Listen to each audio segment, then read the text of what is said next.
Real Talk with Rajon.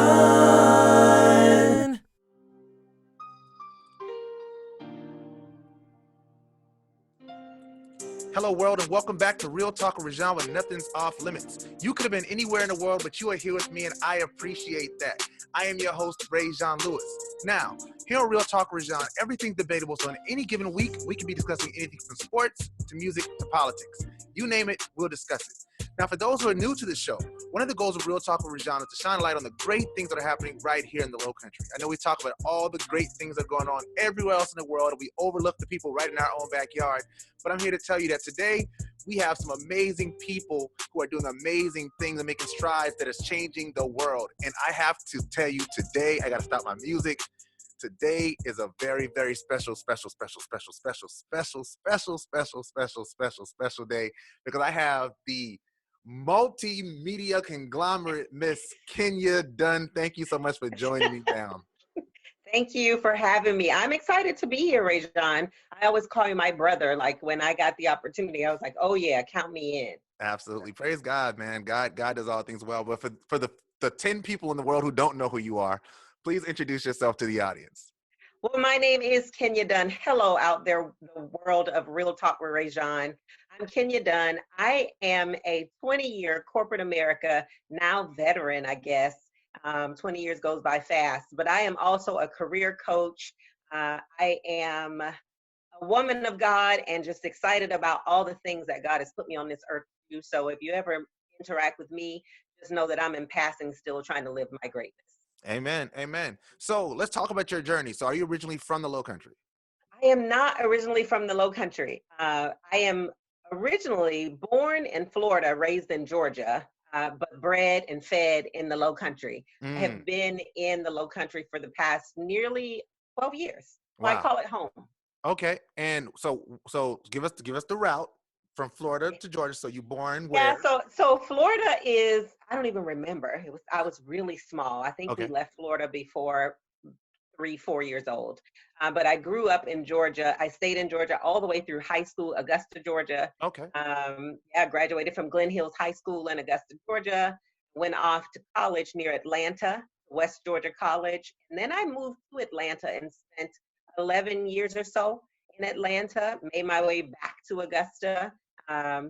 Children, husband, got married. And then I had a career opportunity. I started working for T-Mobile in Augusta, and I had a career opportunity to relocate to Charleston, South Carolina, and I took it. So that's actually how I got here, was through my career.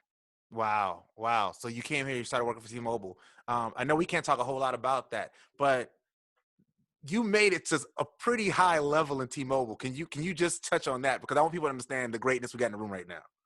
Yeah, and I can talk about my own journey, right? Okay, yes. So I was with T-Mobile for 12 years. I left less than a year ago, but I started out at T-Mobile as a frontline manager. So I was the manager of learning and development for the call center in Augusta, Georgia. And within a year and a half, T-Mobile bought Suncom Wireless, which everybody in the Low Country remembers Suncom and the unplan, and people were really excited about it. I really got a taste of just how important that plan was to people when I moved here. But then once that happened, then I got an opportunity. I got approached to relocate to Charleston for an associate director role of the call center that was originally located on Daniel Island. And so I took that opportunity. My husband and I, loaded up the truck and moved to South Carolina, and I was the associate director. And so what that means is I was second in charge of the call center responsibility. So I reported into the director of the call center. And I moved here with a mentor and boss. So the director of the call center was a mentor of mine, and I had never done this type of work before. I was always in learning and development, but never responsible for a whole facility. When you talk about facilities management, when you talk about people management, all the HR things, like I had never had that experience. And so she told me, I'll teach you. You can learn it. Well, we got here. Within 6 months of being here, she got another opportunity and she left. Wow. So I actually ran the Charleston call center by myself as the associate director for nearly a year and a half. And under my leadership, we went from being a bottom performing call center to a top performing, the top, number one call center. And I kind of made it difficult. They tried to bring in other directors because I hadn't been in the role long enough, which I understood that I probably would have been terrified had they 6 months in said, you be the director. Right. But then it made it difficult for them to say, why are we looking for a director everywhere else? She's clearly can do the job, and she has the hearts and minds of people in Charleston. And so then I was promoted to director of the call center. And I stayed in the Charleston call center for 5.5 years, nearly 6 years with that team, continuing to produce top results for the organization. And then one day I got approached and asked about what I wanted to do with my future because we got a new CEO at the time.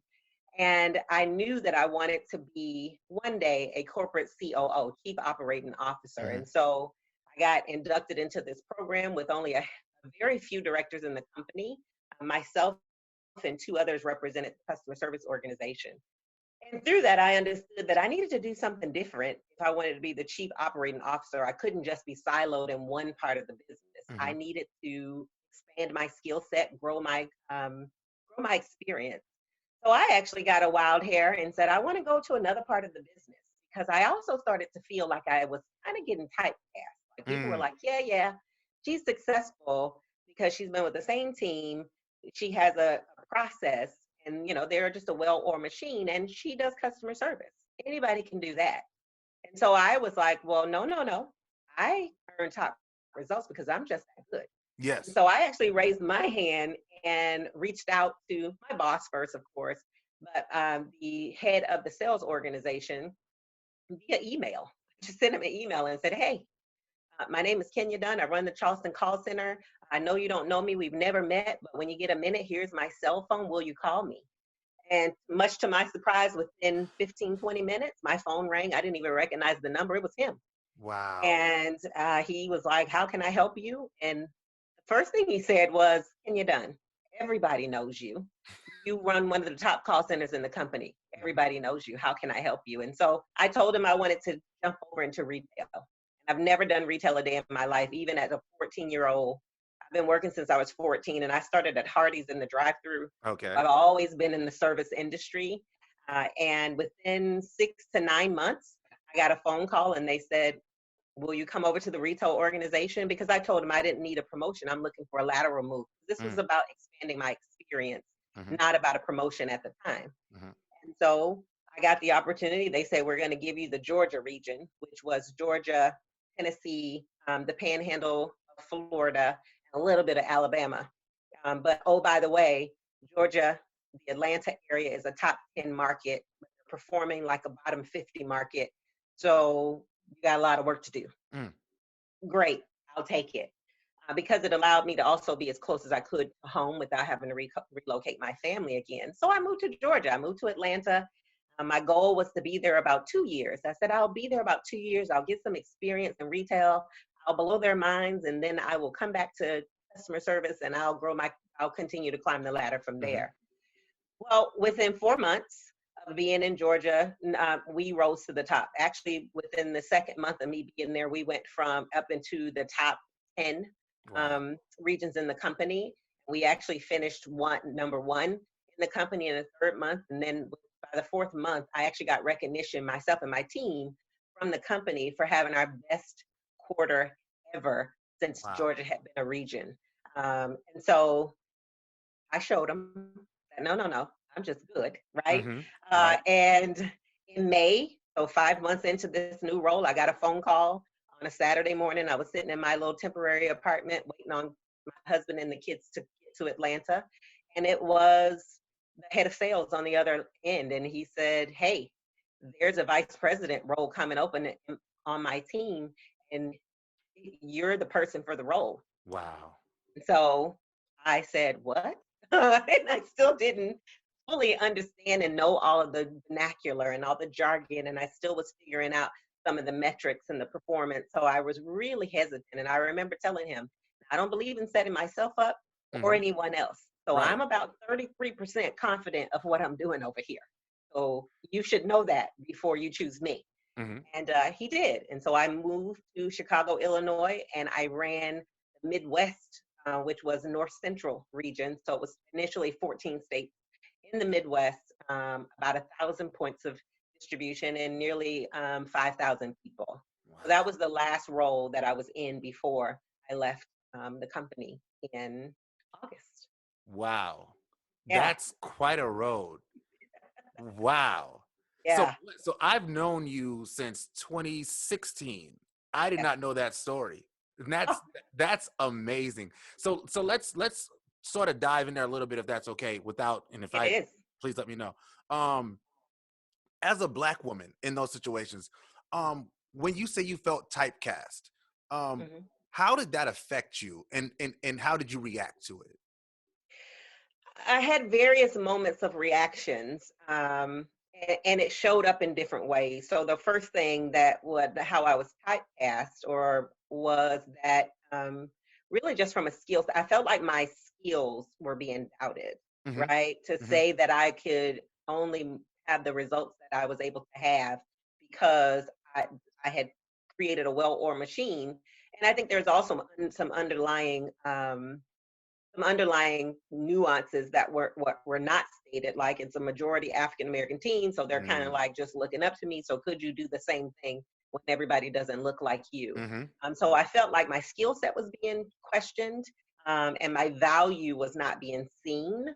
And so how I responded to it was one, continue to over deliver, and that's one of the things that I have this personal standards of excellence, and one of my personal standards of excellence is that I will always be the one who did it best. So Mm. no matter what people did before me, when I get in the game, I'm going to always be the one who did it best. And when I leave, you will still say, "You're good, but you are still not as good as Kenya." Ah, I So love that. yeah, that was just my overall response, is that no matter where I went, I was going to over deliver, and I was going to make sure that the way that the people in Charleston embraced me and supported me, that I was going to create that same environment no Mhm. matter what team I had.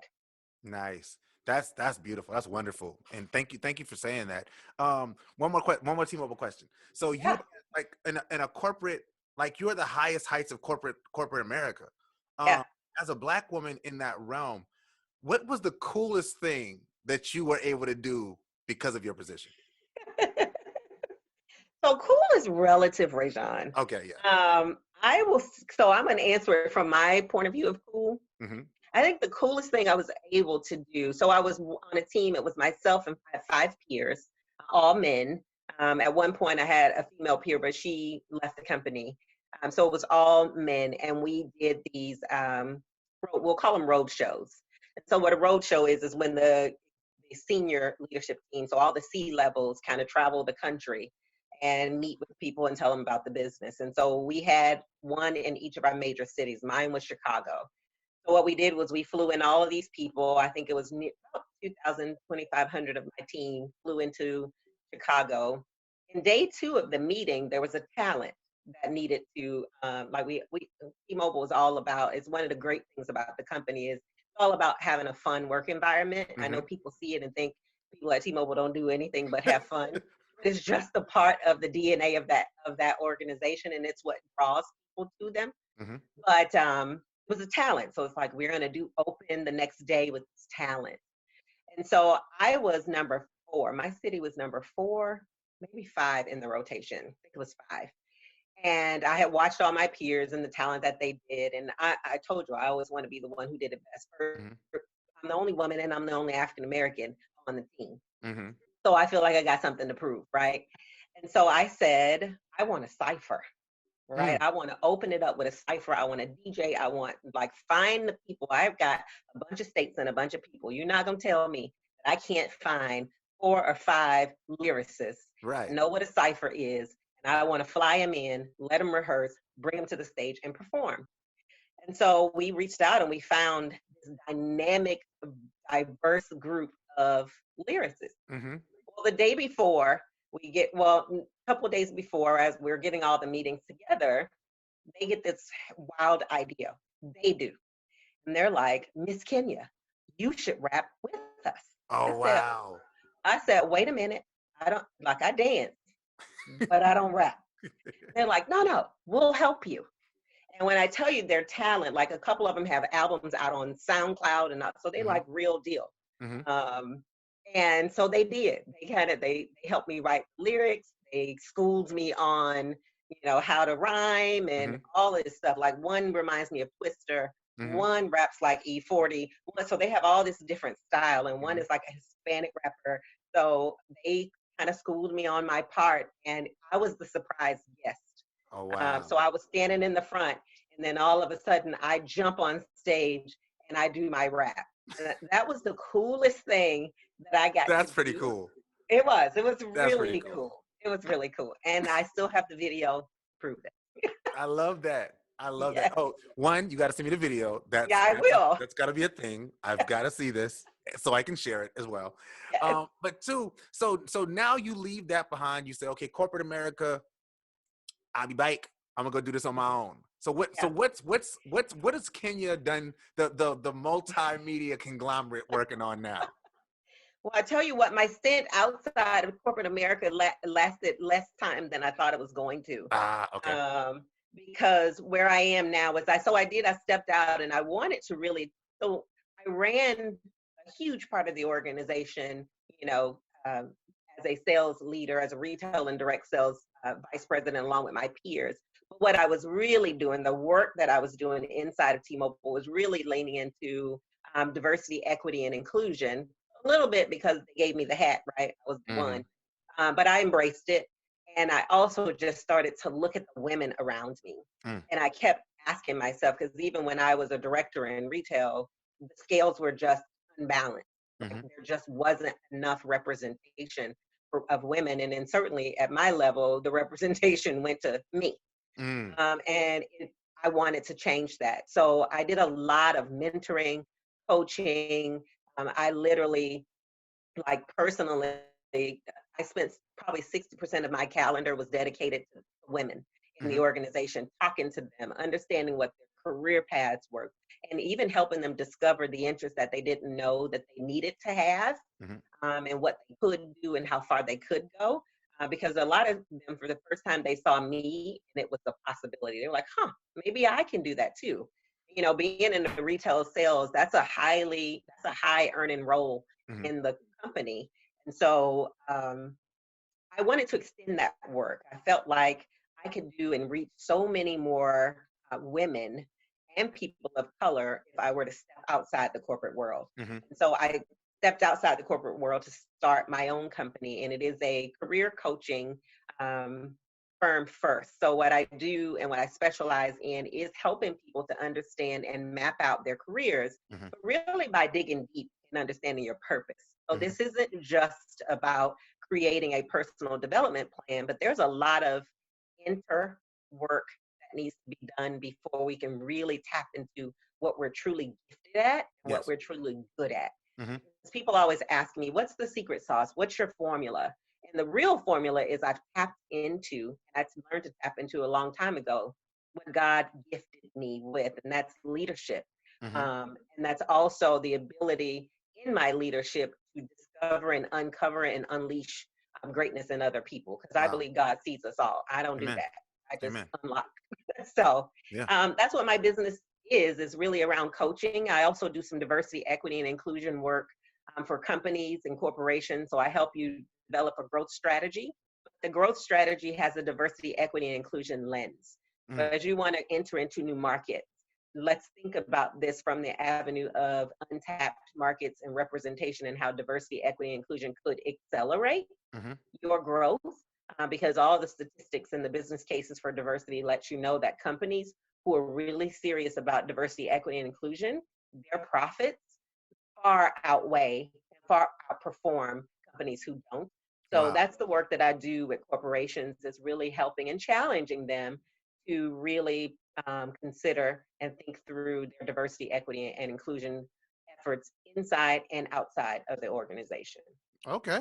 I love Yeah, that. I love that. yeah. Like just thinking about the idea of so many companies are talking about, okay, we care about inclusion, we care about diversity, and it really doesn't reflect in any of their actions, but they'll plaster it on their website, Hmm. they'll put it on the door of their company or whatever, and but to see people, like you with your background who are out there, giving them those steps, giving them those guidelines. I think that's a really great thing to have. So thank you And for doing that. challenging them, right? And Because you're right. challenging. And I always say, I want to move from intent to impact. Mm-hmm. And I'm not, if I'm not the right person for the company because of where you are, I'm totally okay with that. So Yeah. I'm very clear that my goal is moving from intent to impact, because we can have all the best intentions, but until we still start to make change and create impact, it's for naught. Yes. And so I think that's the other part. And it does mean taking a really hard look at your own thoughts and beliefs first, because your thoughts and beliefs drive your behavior, Mm-hmm. drives the actions, your actions every day. So, it's not always it's not a rosy conversation, and it is data driven. Mm-hmm. So it's not how I feel. It's let's look at the data. We've had business case for diversity for 10, 15 years. And yeah, so I'm excited to do that. Wow. Okay. All right. And I also want to talk about your big event, your Yes, second annual Power yes, Field Women's Conference. Let's yes. talk about it. Let's dig into it. What is it? Where did it come from? And where's it going? So where it comes from, in 2017, no, what's this year? 2020. So in Mm-hmm. 2018, um, honestly, I was sitting in my little apartment in Chicago, because I had a little 900 square foot apartment, um, overlooking the city. And it was when I started to think about it and started to really ask God. And I said, okay, I've gotten to this place, and I'm doing great. We had a lot of success even in that part of the country that they had not seen. The company hadn't seen performance like that in over nearly 10 years. Mm. It was a lot of success, and I was feeling great. I love my team. I love the people that I support every day. But it was something nagging me about not being able to see more women move more quickly. Mm. Was really the motivation. And so I was just having this conversation with God over a period of time. And then one day, sitting in my apartment, literally have a conference popped in my head. And I was like, no, I don't have time to have a conference. I'm like, you know how many planes I'm on during the week? Right. Like, I do not have time for a conference. So I struggled with it. And it was around the June timeframe that it started, that nudging started. And I actually didn't decide to do the conference until December of Wow. 2018. I said, Okay. okay, fine, I'll do it. Right. So it's like that moment that, that'll be a whole nother show about how God just kind of won't, he's going to get his work done either way. Absolutely. Whether So you wanted it, whether you like yeah, it or he'll not. get his work done. So I got on board. And so from January of 2019, and then we kicked the first one off in May. And the whole idea for me, it does tie right back to even the way that I lead or led inside of an organization, whether it's T-Mobile or the companies I worked at before. Mm-hmm. What I'm really good at is creating an experience. Like if anybody ever came to a meeting that I had, even the 2,500 person meeting, or it can be a 12-person meeting, I create experiences because I Mm-hmm. want it to be memorable, and I want it to be a place where you belong, you see yourself, you can be your best version of yourself, and you're even inspired to be the best version of yourself. I Yes. Yes. want you to reach the level of discomfort, healthy discomfort, that says, I got to show up better than this because I'm made of more than this. Mm. And so when I thought about Powerfield, it was like, I am good at that. I've been doing that like my whole career. Yeah. Now it's just this one isolated event. And so the conference was born. And then it was, who am I going to bring to the stage? And what I'd never wanted to do was forsake the impact, the relationships, and the recognition of the struggle of women overall, Mm. right? So Mm-hmm. regardless of if you're an African American woman, a white woman, or it doesn't matter. Yeah. Women, we have a journey that we truly are all on together. Mm-hmm. And so I wanted to make sure that all women felt welcome at Powerfield. So I'm very intentional about curating a diverse group of women to come to the stage, and not just race, but also experience and where you Yes. are in life, Yes. also age. Like it runs the gamut. And so that's why you see different people at the conference. But it's a day where it's two parts, right? The first part is I call it the speaker series. Mm-hmm. So I go out and I find these women who have amazing stories to tell that will inspire women to question themselves.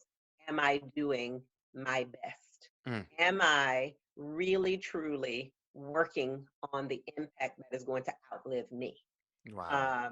And so bringing those women and they tell their stories and they're all at different places and it shows up differently. That's the other thing. I don't want the same story. I want the same message, but not the same story because our Mm-hmm. stories are different, but the work, we're all here to leave something on this earth that outlives us.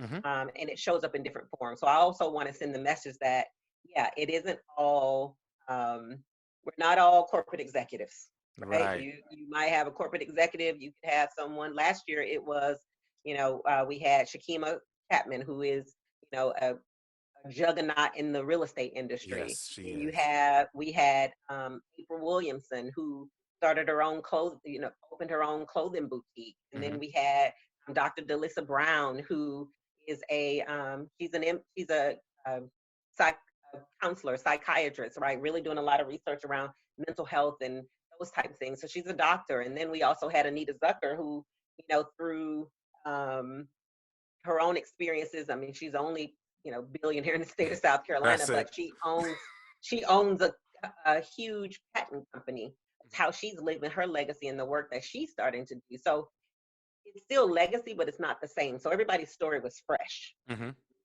The second part of the day is what I like to call intimate conversations with Kenya. And that's my take. I call it my Oprah moment, Mm-hmm. Mm-hmm. where I get to pull out my green emerald couch because emerald green is my favorite color. Okay. I bring this green emerald couch and you get to sit on the green couch. And it is just really where I get to dig a little bit deeper. So you're inspired in the speaker series, but in this part, you're inspired, but you get more practical tips. Mm. You get to get some of the questions that are on your mind answered that were triggered in the first part of the day. Okay. Um, and so and I'm always trying to display the power of women. Mm. We are in some and powerful is about impact, influence, leadership. Um, so we had women that were in government. We had women in corporate America. I always have to have somebody in corporate America because that is where my first love lies. Mm-hmm. Mm-hmm. And so, yeah, we have those two. And then that evening we come back where the men are absolutely welcome to an evening gala. Mm-hmm. There was nothing deep about that, Rayshawn, Mm-hmm. other than I like to get dressed up, I like live music, and I like to dance. So Yes. I figured Yes. we wrap the night up like that. Yes. And I can already tell you, Toya told me as soon as it went out, she's like, I gotta get my tickets. I'm like, all right. But Yeah, go she get your did. tickets. So she has her tickets. She does. And speaking of the tickets, we know with this whole Corona thing, we had to reschedule it. So what's the rescheduled date? So the new date is October 17th. Mhm. So it was May 16th, but the new date is October 17th. We just went ahead and pushed it to the end of the year. And other than May, October is my second favorite month. Ah, And so, yeah, it's my second favorite month. So all things work for the good, right? yes, yes. So, yeah. And that's the week after Toya's birthday. So Oh, she's great. she's gonna be. It's her month. It's her birthday month. It's I'm her month. sorry. We'll be celebrating. Yes, it's That's the right. entire month. So if you want to tell her happy birthday, We'll she'll take celebrate. it. But I know I'll be there for the gala part because that's what we do. And I Yeah. missed last year because, and I got to tell you this. So the date of last year's, my gospel group was asked to sing somewhere. So I put Oh, on my suit to go to this place to sing. Right now, I normally don't wear suits to sing. That's not like, don't dress up.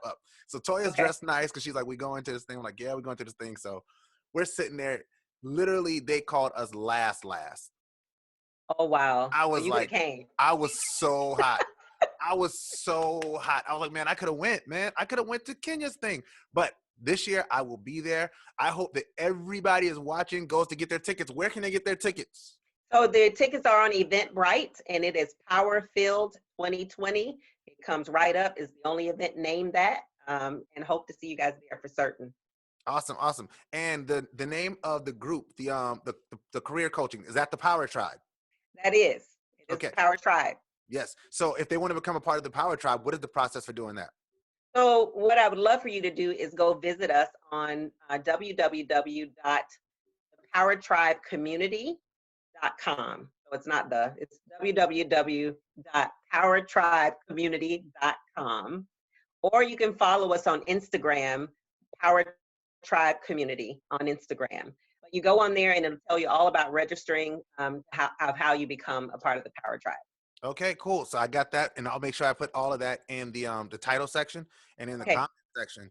Um, I could talk to you for hours. Like I really could talk to you for hours. One, you're just such a pleasant person. thank you. I want to tell my little story real quick, my Kenya story, if that's okay. Please So in do. Let's so in go. 2016, I run into Ricardo and Ricardo Perry, founder of Distinguished Gentlemen's Club Connections in You, Low Country Youth Services. And I'm just this guy who's a teacher who wants to get involved in mentorship. I tell him, hey, I have an idea for a program. I have an idea of how to, work with the program that you currently have. And Kenya Dunn was the chairwoman of our board. So Ricardo, being Ricardo, is like, hey man, I love your ideas. Let's do it. So I come. I make Ken laugh when I tell him the story too. But I have my whole presentation. I bring it to the board, and I remember like that day, and I remember your energy. Like I remember you being one of the people that were like, yeah, he he's a little out there, but he could probably do this. You will never know the level of impact that your faith in my ability had on what I was able to do after. Like Oh, thank here you. we are 4 years later, and I'd like to think I've done a pretty decent job with You the have, organization. sir. Yeah. But it doesn't happen without Kenya Dunn. It doesn't happen without McKendrick Dunn. It doesn't happen without Ricardo Perry, of course. But you and your spirit, it always shines through, and it shines through in everything that you do. Thank There's you. one more Kenya story I got to tell. I'm sorry Yeah. because it's my show, and Oh yeah, I'm with it. I'm here. the year that the Black Panther movie came out. This is not something y'all wanted people to know about. Y'all didn't broadcast it, y'all didn't tell anybody, but I want to Hmm. personally, because I haven't been able to do this in a public forum. The year the Black Panther movie came out, you gave me a call. You said, Rajan, what would it take for us to get a theater for our kids to see the movie? Now, for those who don't know, I run an organization called the Distinguished Gentlemen's Club, which is the flagship mentoring program for Low Country Youth Services. We work with young men from 8 to 18. We guide them through the transitions of manhood. That year, I think we had about 70 boys in the program. We rented out, thanks to McKendrick and Miss Kenya Dunn and their generosity, we were able to rent out an entire theater for all of our boys to go in there. In addition, we had so many tickets that we had family members come. So we had moms and brothers and sisters and all of us. Not only did we get free tickets, they also bought food. So we made sure we had popcorn, we had drinks. Like it was the best thing. I And mean, what's a movie experience without the I'm popcorn, right? saying, but like so many people talk about doing things. So many people talk about, if I make it here, I'll do this, or if I, and they don't, and your heart shines through in every level. And that's just something I want people to understand who may not know that about Thank you. you. You're a genuine, kind-hearted, true person, and I love you for it. And I thank you so much for everything that Thank you are. you so much. And I do believe that I was having this conversation with our kids, and I believe that we're blessed to be a blessing, Mm, right? I don't believe that for one, my upbringing, just so your viewers know, no, I wasn't. I remember I was in a focus group with a group of my employees before, and they were like, they just rattled off who they thought I was. And they mm, were like, you probably grew up in middle class, your mom and dad, and they just went on. And I said, actually, I didn't. mm-hmm. I grew up in the project to a single mother who was disabled. I know my father, but he chose to be absent. And I went to a pretty rough high school. So no, that's not my story. And so, so when I think about where I started and how far I've gone and come and what's more, I realized that this is not for nothing. This Mm, was for one, God to get the glory, but two, so that his generosity can be shown through me. mm-hmm. So I believe that we're blessed to be a blessing. So Absolutely. any time that I can help someone else, anytime that I can inspire someone else, and I'm tough. Listen, That's what other people don't know. Some people misread me. They either put me on one or two sides. If you've worked with me, you know that I'm tough. I have a bar. I don't lower my bar. I will Mm-hmm. not. You will rise Mm-hmm. because I believe you have it in you, Mm-hmm. and I will help you. Yeah. But I do believe that I'm here to be a blessing. So as long as God blesses me, I will always find a way to bless others. Amen. Amen. Thank you so much, Kenya. Like, I don't want to end it, but time and stuff. But anything that you want to say in closing as we start to wrap up? Well, and we were talking about careers in corporate America, and I do want to acknowledge that I have accepted a role back in corporate America also. I am the Chief Operating Officer, so I'm the COO for Lifetagger, All right. officially, yes. Very excited to work with those guys. It's a tech startup company, so Mm-hmm. I'm in a completely new industry. When you talk about venture capitalists and hedge funds and all these type of things, and deep into real tech, but I'm excited to bring my corporate career to help build that organization and Mm-hmm. really grow it. So my closing message is this. Uh, the moment that changed for me in my life is when I realized that everything that we call norm today, the way that we operate, the things that we do, you think about it, everything that we call norm today, even the use of the telephone, all began with one person's idea. There was nothing special about those people. It was just their idea. Mm. And so if they can come up with ideas that change the world, so can you. Mm. And that is what I choose to do every day as I get up and I remind myself that there's nothing special about them that I don't possess. I just have to put in the work and I got to get a plan and I just got to keep it moving. So thank you for having me. I appreciate it. It's always a pleasure to be in your presence as well. And keep shining, brother. Keep Praise God. shining.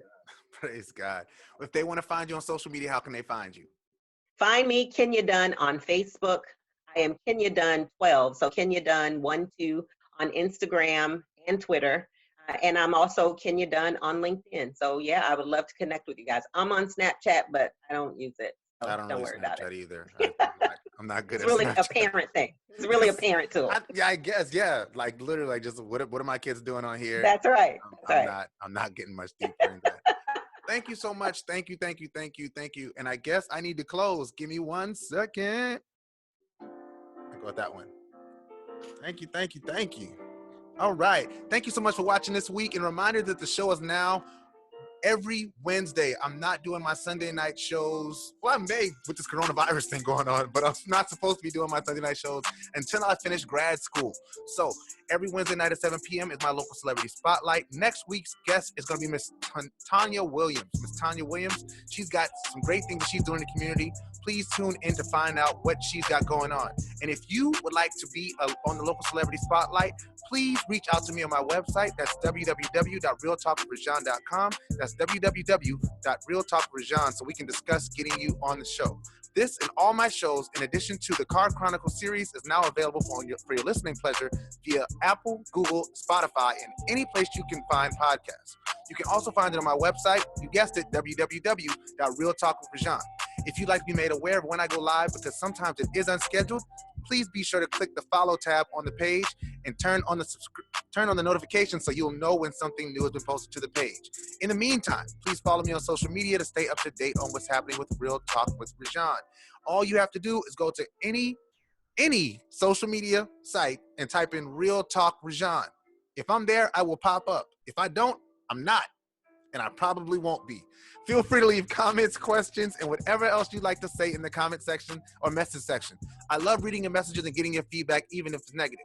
Why? Because I want to be the greatest person I can possibly be, not be told how great I am.